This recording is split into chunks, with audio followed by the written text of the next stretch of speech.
आत्मीय शिक्षक बंधू आणि भगिनींनो नमस्कार। आजचे पत्र हे राज्यातल्या शिक्षकांसाठी आणि विशेषतः महिला शिक्षकांसाठी अत्यंत महत्त्वाचे असे आहे। विवाहानंतर नावात बदल, आडनावात बदल किंवा इतर वैयक्तिक माहितीत दुरुस्ती करताना अनेक महिला शिक्षकांना कागदपत्रे, नोंदी किंवा KYCच्या प्रक्रियेत अनेक अडचणींचा सामना करावा लागत होता। त्यामुळे ही प्रक्रिया पूर्ण करण्यासाठी नेमकी काय संधी मिळणार याकडे अनेकांचे लक्ष लागले होते। याच पार्श्वभूमीवर शिक्षण विभागाने एक महत्त्वाचा निर्णय घेतला आहे। शालार्थ प्रणालीतील शिक्षक शिक्षकेतर कर्मचाऱ्यांच्या KYC प्रक्रियेसंदर्भात विभागाने नवीन निर्देश दिले आहेत। त्यामुळे ज्यांची KYC प्रक्रिया अद्याप पूर्ण झालेली नाही त्यांनी ही माहिती शेवटपर्यंत नक्की पाहावी। आणि सर्वात महत्त्वाचे म्हणजे ज्यांना काही कारणांमुळे आत्तापर्यंत KYC पूर्ण करता आली नाही त्यांच्यासाठी शासनाने मुदतवाढ ही दिलेली आहे। ही मुदत नेमकी किती आहे, कोणाला याचा लाभ मिळणार आहे आणि त्यानंतर काय होणार आहे हे आता आपण या व्हिडिओमध्ये सविस्तर पाहणार आहोत। मित्रांनो, शिक्षक कर्मचाऱ्यांच्या अशाच महत्त्वाच्या शासन निर्णय, GR आणि ताज्या अपडेटसाठी या चॅनलला जर आपण सबस्क्राईब केलं नसेल तर जरूर सबस्क्राईब करा। व्हिडिओ आवडल्यास लाईक करायला विसरू नका। तसेच या निर्णयाबाबत तुमचे मत काय आहे किंवा KYC करताना तुम्हाला काही अडचण आली आहे का हे कॉमेंट बॉक्समध्ये नक्की नमूद करा। तुमची कॉमेंट्स इतर शिक्षक कर्मचाऱ्यांसाठीही उपयुक्त ठरू शकते। आता आपण हे पत्र जाणून घेऊया।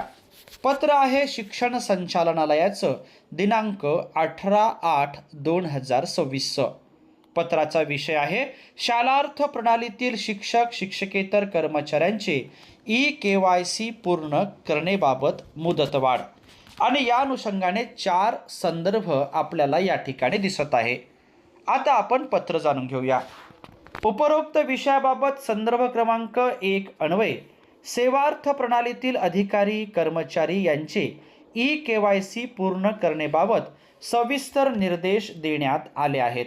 तसेच संदर्भ क्रमांक 4 अन्वये माहे ऑगस्ट 2026 पर्यंत KYC पूर्ण करण्याबाबत मुदतवाढ देण्यात आलेली होती।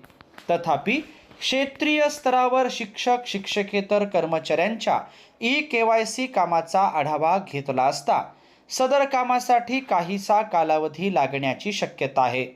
त्यामुळे खाजगी व्यवस्थापनांच्या अंशतः अनुदानित व जिल्हा परिषद प्राथमिक माध्यमिक शाळेतील शालार्थ प्रणालीमधून वेतन घेणाऱ्या सर्व शिक्षक शिक्षकेतर कर्मचाऱ्यांचे KYC दिनांक 20 सप्टेंबर 2026 पर्यंत पूर्ण करण्यासाठी मुदतवाढ देण्यात येत आहे।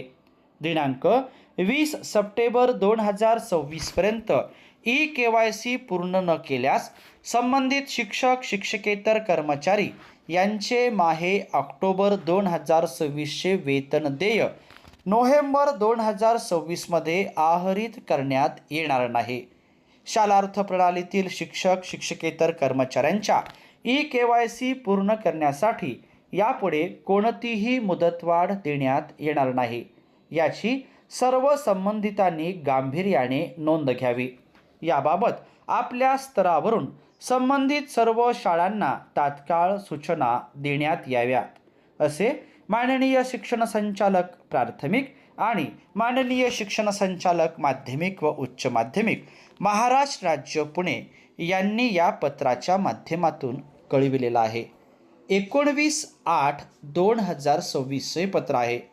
राज्यातल्या शिक्षक आणि शिक्षकेतर कर्मचाऱ्यांच्या संदर्भात हे एक अत्यंत महत्त्वाचं पत्र आहे। शिक्षक आणि शिक्षकेतर कर्मचाऱ्यांना KYC करण्यासाठी 20 सप्टेंबर 2026 पर्यंत मुदतवाढ देण्यात आलेली आहे। सदर पत्र आपण या ठिकाणी जाणून घेतल्याबद्दल आपल्या सर्वांचेच मनापासून धन्यवाद.